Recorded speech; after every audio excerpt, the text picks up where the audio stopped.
You know what finally pushed me over the edge? I was standing in my shop last winter, staring at a stack of rough cherry boards I'd been putting off milling for weeks. My jointer was down, the cutter head bearing had gone out, and the replacement part alone was going to run me close to $300. And I'm standing there thinking, I've got $1,000 worth of machine that I can't use, it takes up half a wall, and when it does work, it's so loud my wife closes every window in the house. That same week, I happened to be reading about traditional Japanese woodworking shops, and I came across something that stopped me cold. These craftsmen were flattening and jointing rough lumber with a single hand plane, no electricity, no dust collection, no ear protection, just a wooden-bodied plane about 2 feet long and a sharp blade. And their surfaces were coming out flatter and cleaner than anything my jointer ever produced. Today I'm going to walk you through exactly what this tool is, how it works, and why it can genuinely replace a powered jointer for most of what we do in the shop.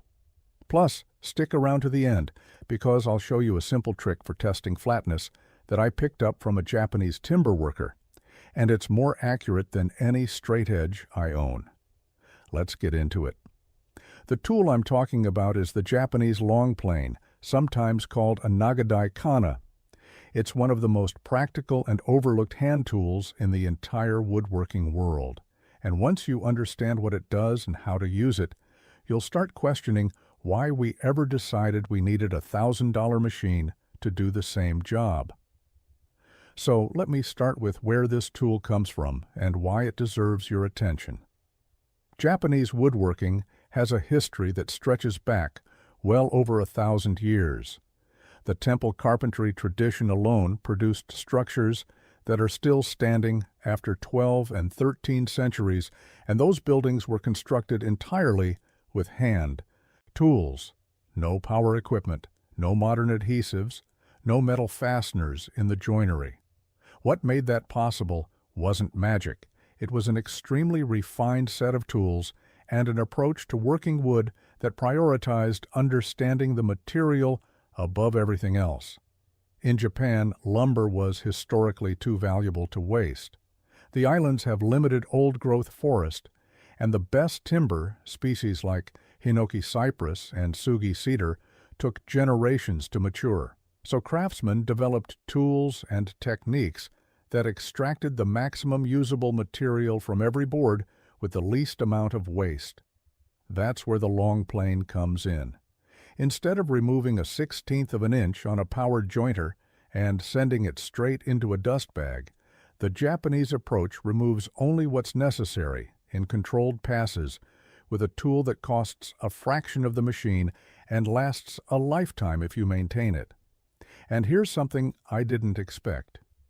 When I finally got my hands on one of these planes and learned to use it properly, I wasn't just saving money, I was getting better results. The surfaces were cleaner, the edges were truer, and I could actually hear myself think while I worked.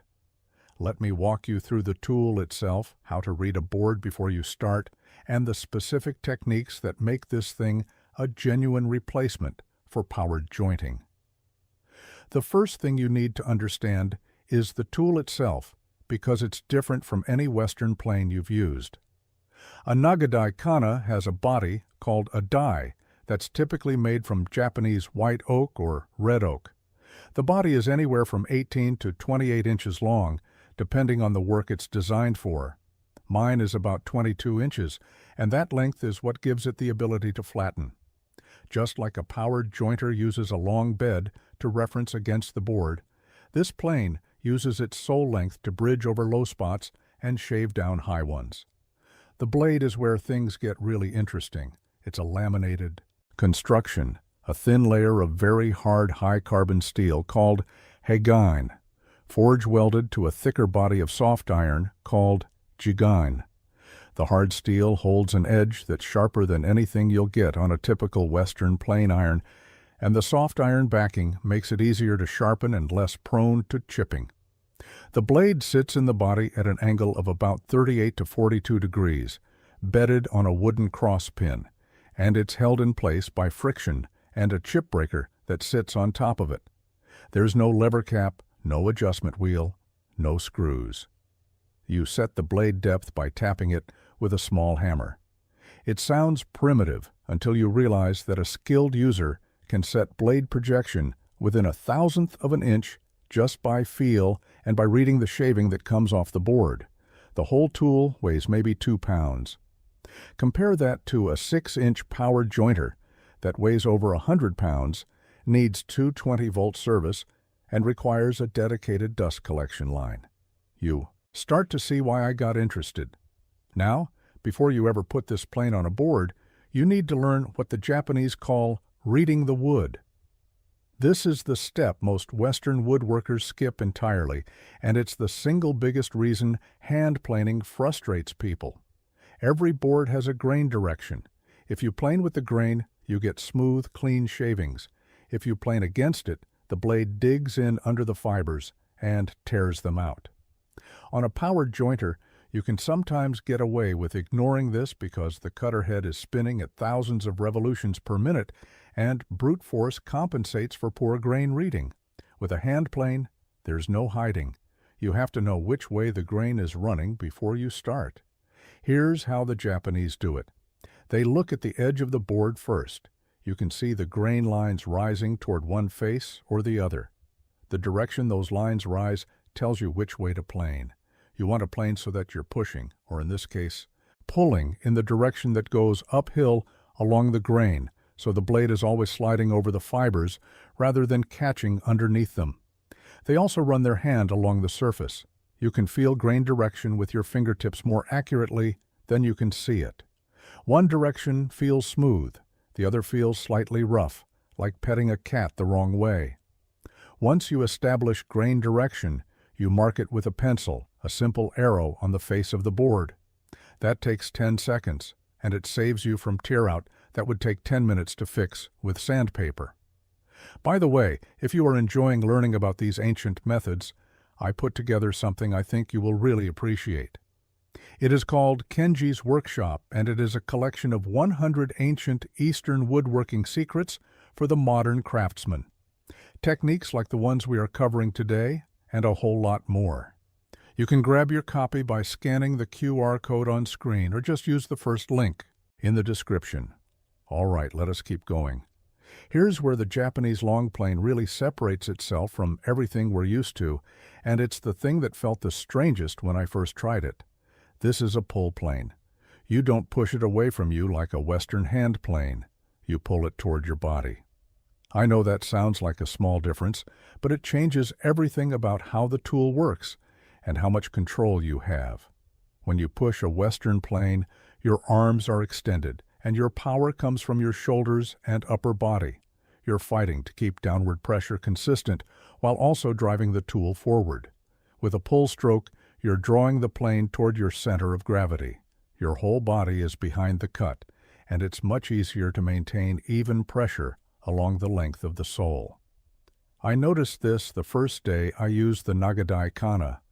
My strokes were more consistent. I wasn't lunging forward at the end of each pass the way I sometimes do with a number 7 jointer plane. The shavings were coming off in long, even ribbons, and the surface was staying flat instead of developing a slight hollow in the middle, which is a problem I've had with long Western planes for years. The pull stroke also gives you better feedback. Because the tool is coming toward you, you can feel resistance changes more immediately. If the blade catches a knot or the grain shifts direction, you know it instantly. You can adjust mid-stroke or stop and reassess. There's a rhythm to it that takes about an hour to start feeling natural, and by the end of an afternoon, you won't want to go back. Now let's talk about flattening, because this is the job that justifies a powered jointer for most of us, and it's where the long plane earns its keep. The principle is identical to a powered jointer. You're using a long, flat reference surface to remove high spots and create a true plane on the board.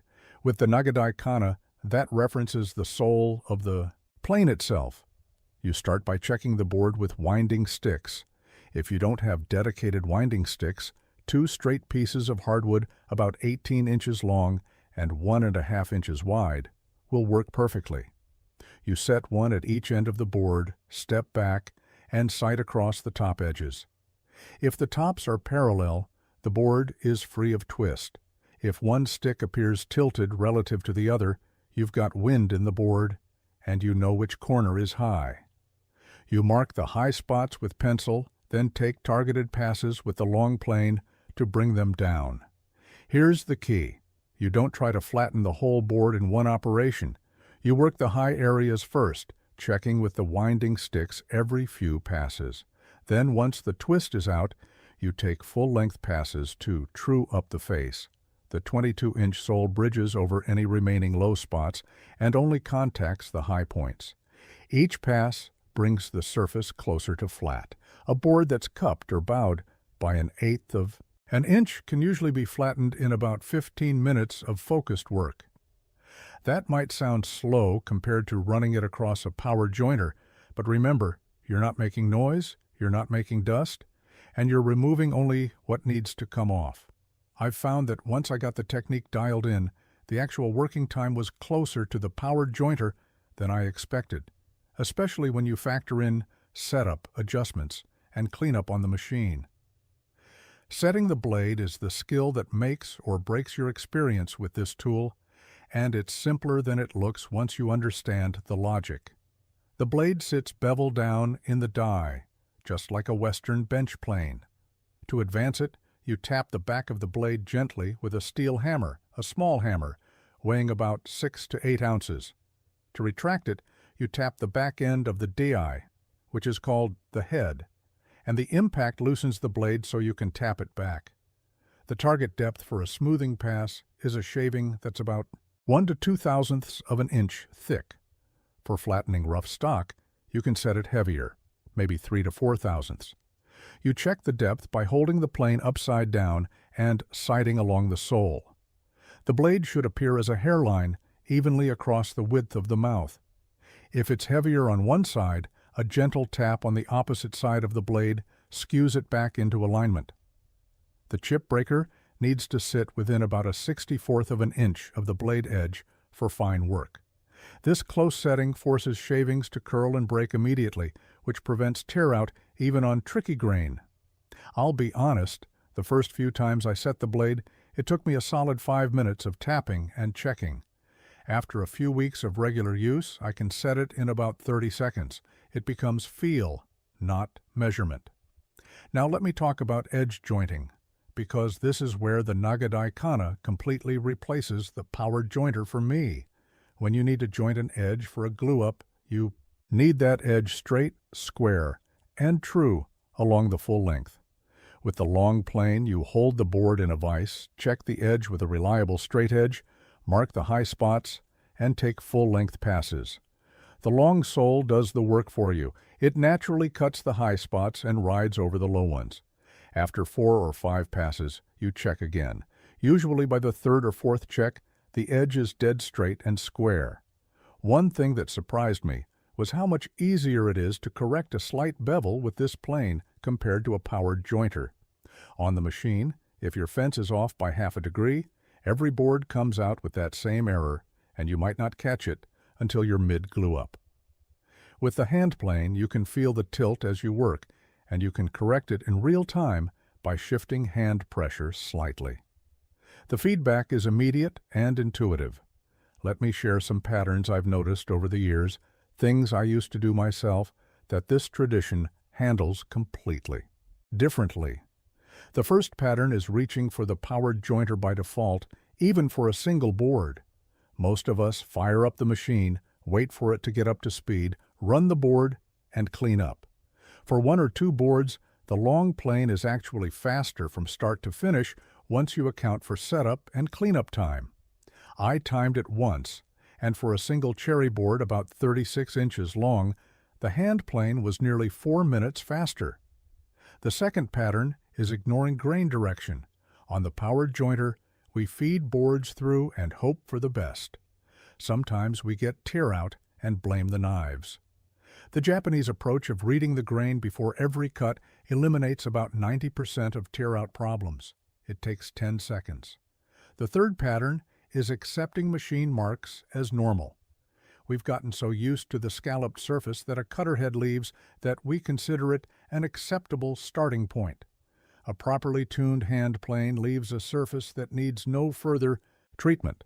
No sanding, no scraping, it's done. The fourth pattern is relying on a machine's reference surfaces instead of developing our own eye. When you flatten and joint by hand, you develop a sensitivity to flatness, squareness, and straightness that stays with you even when you do use machines. Your eye becomes a tool. The Japanese craftsmen I've studied can spot a twist in a board from across the room. That skill only comes from working this way. The good news is, once you see these patterns for what they are, you can start shifting your approach one project at a time. You don't have to sell your jointer. Just try reaching for the hand plane first, once in a while. Now for that bonus tip I promised at the beginning. This one comes from a traditional Japanese timber worker, and it's the most accurate way I know to test a surface for flatness without a precision straight edge. You take 2 thin straight strips of wood, each about 20 inches long and maybe 3/4 of an inch wide, planed true on one edge. Set them on the surface you want to test, parallel to each other, one at each end. Then crouch down so your eye is level with the tops of the strips. Sight across them exactly the way you'd sight across a rifle. If the top edges are perfectly parallel, your surface is flat and free of twist. If one appears higher on the left or right, that tells you exactly where the high spot is and how much twist you're dealing with. Now here's the trick that makes this more precise than a straight edge. Move the strips closer together, say 6 inches apart, and sight again. Then move them to different spots on the surface. You're testing localized flatness across the entire board, not just one line. A straight edge only checks one axis at a time. Winding sticks check the whole surface. I started using this method about 3 years ago, and I've caught errors that I would have completely missed with a straight edge alone. It's the kind of quiet, practical wisdom that nobody talks about, but that changes your results immediately. One more thing before I let you go. I spent a long time gathering the best ancient Eastern woodworking methods I have come across, and I put them all into a book called Kenji's Workshop, 100 Techniques That Most Modern Woodworkers Have Never Seen. With step-by-step photos and clear explanations you can actually follow in your shop. Scan the QR code on screen right now or grab it from the first link in the description. I appreciate you watching, and I will see you in the next one.